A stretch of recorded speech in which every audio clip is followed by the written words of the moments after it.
ladies and gentlemen, welcome to the Movie Dudes here on the Random Media Guys channel. Movie Dudes is the show where we talk about movies, good movies, bad movies, classic and new release. My name is Dan, your intrepid host, and unfortunately, my co-host could not make it due to scheduling. Oh, however, I will still endeavor to bring you a review. Now, for this review, I decided to go back to a time when TV movies were the thing. That's how you watch movies. You either went and saw them in the theater or you saw them on TV. And these TV ones weren't like super duper. Even today, they're not super duper. And this isn't Netflix. But I will be talking, because it is in the spirit of Halloween, as this episode is recorded before, to review a movie from that bygone era, where practical effects were needed, and sometimes really stupid tricks to make things look super impressive. I'm talking about the 1972 Gargoyles. No, not the one you're thinking of with Keith David as Goliath. That one's from the 1990s. Although it was really good, this has nothing to do with it, except for the fact that the name is the same. So, the story really begins with some backstory or explanation or exposition or whatever you want to call it. So the kind of first thing is the exposition, which is apparently when God defeated Lucifer, Lucifer vowed to defeat him in a proxy war. So he claimed that his spawn, the Gargoyles, would defeat humanity and he would, have them conquer the earth. So kind of like the proxy war that happened in Constantine, where you had the half angels and the half demons fighting. Although this one's a little bit better, as you don't have Keanu going, whoa, and Shia LaBeouf before he went totally mad.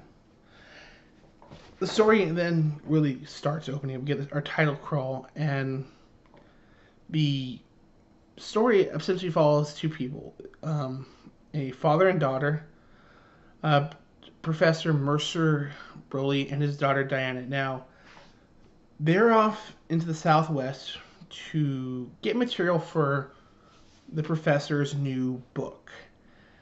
He's planning to do a whole study on the origins and the big kind of like the faces of evil for the last 5,000 years. So, he's got stuff from the Middle East, he's got stuff from Asia. His final stop right now is the Midwest. Sorry, the Southwest. He's probably done the Midwest, but he tells his daughter this, and the cool part is that you learn about his stuff very organically. It's very told really like they're just in a conversation. He's like, hey, this came out. As opposed to sometimes things are very ham-fisted. It feels very natural. So the first stop they're trying to go to is a man by the name of Uncle Willie. He apparently used to run one of those like roadside attraction things, and he kind of looks like an old miner.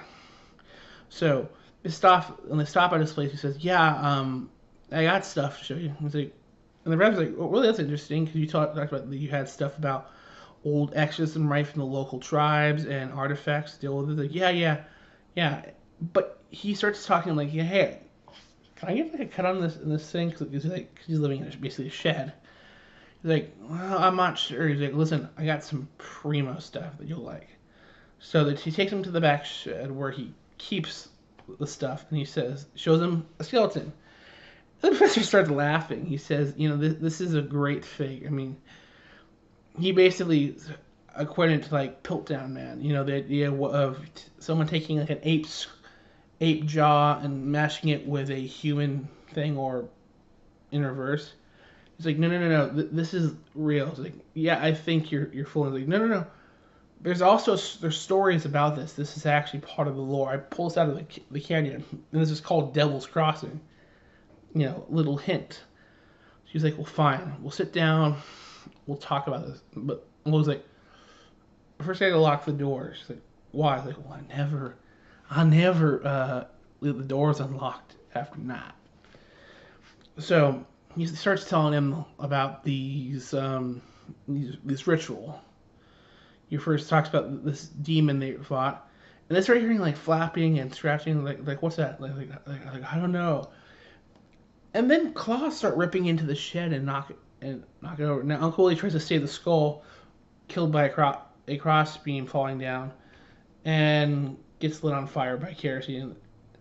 Now, Professor and Diana manage to escape, but not before the Professor manages to get a hold of the skull, because this is kind of an important part. So they're driving away, and keep in mind, like some of the music like it sounds like someone like turned on their weed whacker. And as they're driving away, something like latches on the top of their car, and they have to like shake it. It puts a crack in their window. So they get to a motel and manage to get their car in repair. And this guy's like, we gotta go, tell the police. I was like, yeah, you're right. So the next morning they go with the police out to Uncle Willie's to figure out maybe what happened. And while they're out there, they run into a group of dirt bikers who just happen to be out. Now the cops do their really overreacting thing, as you typically see with out in the country cops. At one point the cop pulls a guy off a bike and they do like a chase across the canal, and the cops are they very much like these were the guys, and the person's like, no, these weren't the guys. And even Dad's like, yeah, they were just out here dirt biking. They're not bad guys. They're just. The funny part is one of the bikers is played by Scott Glenn. Now, you may not know him, but you may have seen him. He plays in the Marvel, Netflix series. He plays Stick. The blind badass ninja who taught Daredevil to be a blind ninja badass. Anyway, he's like, hey, we didn't do anything. We're just here.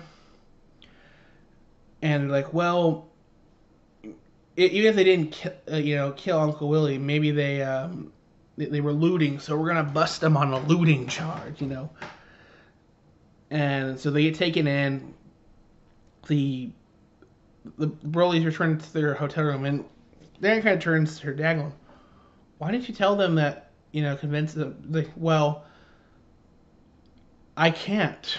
I don't have the evidence. I know that it wasn't them, but I need the evidence. So they go to sleep, and when they're sleep, the professor wakes up and then to see a creature kind of coming out one of the titular gargoyles. And keep in mind, these are like old school prosthetics, so it kind of looks like a Halloween mask. It looks like if Birdman kind of. So it kind of like a Birdman mask, and there are like a few of them. So apparently these guys had come to get the skull because it's one of their dead, and they try to go chase down the gargoyles, and they end up one's running into and getting hit by a four-wheeler. So they bring it back into their hotel room, and the professor's like, that's a gargoyle. It's like, and I was like, really? Like, yeah, they've been depicted all over here. So I never thought that my stuff would actually be based in reality. I thought this was all this like myth that I've been looking at. So she's like, well, I'm gonna tell the police because we need to get those guys out. It's not. And she goes to talk to the cops. I was like, yeah, right. I don't believe, like, whatever. And so she's like, well, fine, because the chief's not in, we can't, release them. So they go. She goes back to the hotel room, and they start hearing, roar, like, we gotta get out of here. Like, we're gonna take the body. She's like, why are we taking the body? Because this should be, we need to look at it. Because we need to run spectral and run the DNA and stuff, back in the day. And they try to escape. They put the body in their station wagon. Now this is the funny part is anytime the gargoyles do anything like super strong or like to be super fast, it goes like they slow it down to make it look like he's like really impressive. So they end up flipping the station wagon, knocking out the professor, and grabbing Diane and scooting back to their lair. Now, the reason why she gets taken is one of the leader, apparently their leaders have wings, so it's a thing. That also means they can breed. I don't know why. So he takes her back to his lair, and he's like, I want you to teach me about your people, because apparently they grow up real fast, even though apparently their eggs take like 600 years or 500 years to grow, but they grow up real fast. I didn't get that part, but it's like, I want you to teach me to read, teach me about your culture, and maybe there will be a way we could coexist. So she's tutoring him. Professor comes to and says, "Oh fuck, I gotta go save my daughter." He goes to the sheriff and says, "Okay, I need your help. These things are real." And he's like, and we need these dirt biker guys because there's like hardly anybody here in this county. So they get them because they know that. So they start going out. They start searching. They eventually figure out where the creatures are. As they're going to the gargoyles, like ambush, are attacking them. And the cool thing is, actually, this is like really done well shot. Like, they know how to fire weapons. And there's a big kind of like scuffle, and the leader comes and says, "Hey, if you want your daughter back, like come with me." She's like, basically does that whole thing like, yeah, well, I will be taking her, and we're gonna overthrow your kind, blah blah blah. Turns out he's not as nice and the professor managed to escape the cave and meet up with the police and I call him Scott. And they're like, well, we gotta stop them because the eggs are hatching and some of them contain breeder. Like, we'll take this gasoline and like torch the whole thing. So they started to do that. The Scott, the relating dirt biker guy, starts covering the eggs in gasoline and like pulls out a Zippo. He's attacked by a bunch of gargoyles, but he has a Zippo, so he's like, I dropped the Zippo and everything catches on fire kind of thing. Although he's somehow dead, yeah, I don't know. So the rest of managed to chase down the head gargoyle. He's like, let my daughter go. I was like, no, I'm gonna escape, and I have this female gargoyle who also has wings, so I'm gonna take her as my wife, and this is my mate. And he does a classic horror movie.